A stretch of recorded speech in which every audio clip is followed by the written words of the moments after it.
नमस्कार मित्रों। श्री स्वामीनारायण गुरुकुल चित्तल ई क्लास में आपका हार्दिक स्वागत है। आज हम कक्षा 10 विषय हिंदी में संचार माध्यम के बारे में अभ्यास करेंगे। तो संचार माध्यम में समाचार पत्र है, Akashvani, TV, Doordarshan, STD, ISD, PCO, computer, DTP, कई संचार माध्यम के बारे में आज हम अभ्यास करेंगे। तो हम जानते हैं प्राचीन काल में संचार माध्यम अविकसित अवस्था में थे। अपनी जानकारी दूसरों तक पहुंचाने के लिए प्राणियों, पक्षियों, मनुष्यों का उपयोग होता था। धीरे धीरे बैलगाड़ियों, घोड़ों, साइकिलों, मोटरों, ट्रकों आदि से जानकारी दूर दूर तक भेजी जाने लगी। मुद्रण कला का प्रवेश होने पर यह जिम्मेदारी समाचार पत्रों पर आ गई।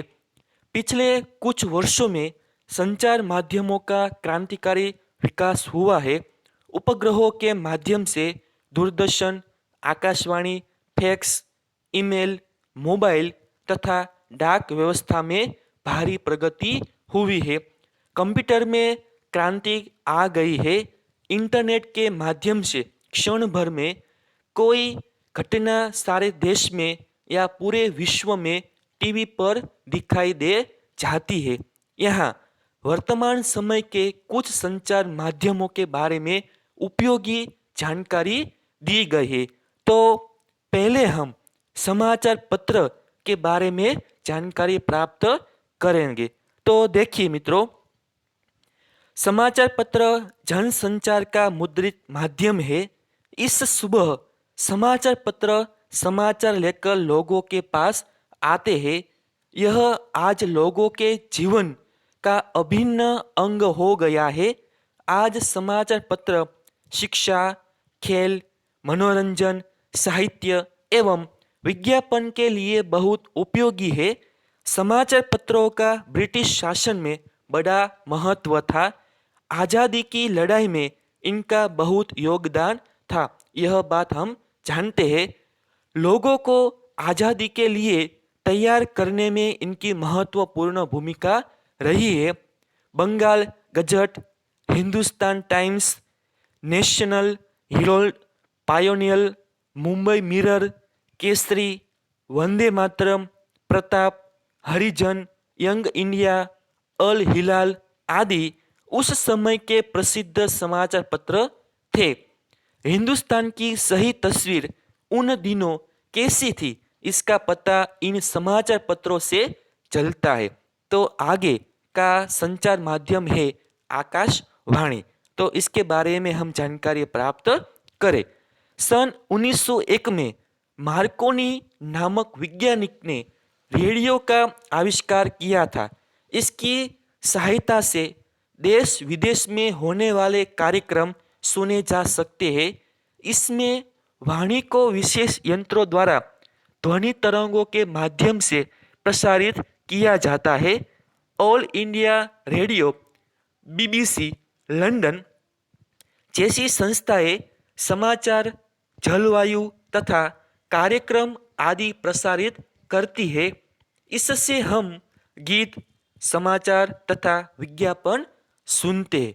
आगे का संचार माध्यम है एसटीडी, आईएसडी, पीसीओ। तो पहले हम एसटीडी के बारे में जानकारी प्राप्त करें। तो एसटीडी का पूरा नाम है सब्सक्राइबर ट्रंक डायलिंग। एसटीडी में पहले कोड नंबर मिलाकर इसके बाद उपभोक्ता का नंबर लगाकर बात की जाती है। हर शहर, राज्य का अलग कोड होता है। इसकी व्यवस्था डाक विभाग से की गई है। आगे हम आईएसडी के बारे में जानकारी प्राप्त करें। तो आईएसडी का पूरा नाम है इंटरनेशनल सब्सक्राइबर डायलिंग। इससे कोड मिलाकर किसी भी देश के निवासी उपभोक्ता से बात की जा सकती है। अब मोबाइल युग में इसका प्रचलन कम हो गया है। आगे पीसीओ के बारे में जानकारी प्राप्त करें। तो पीसीओ का पूरा नाम पब्लिक कॉल ऑफिस है। इससे निश्चित विस्तार में टेलीफोन द्वारा उपभोक्ता का नंबर डायल करके बात की जा सकती है। आगे का संचार माध्यम है डीटीपी, यानी कि डेस्कटॉप पब्लिशिंग। क्या मित्रों? डीटीपी, तो उसका पूरा नाम है डेस्कटॉप पब्लिशिंग। इसके आविष्कार से अब कंपोजिंग का सारा कार्य एक मेज पर करना संभव हो गया है। कंप्यूटर पर विशेष प्रकार के सॉफ्टवेयर की मदद से डिस्क कार्ड लगाकर टंकित सामग्री को अलग अलग पृष्ठों में विभाजित करना सरल हो गया है। वर्तनी जांच की मदद से टंकित सामग्री संशोधित की जा सकती है। Thank you.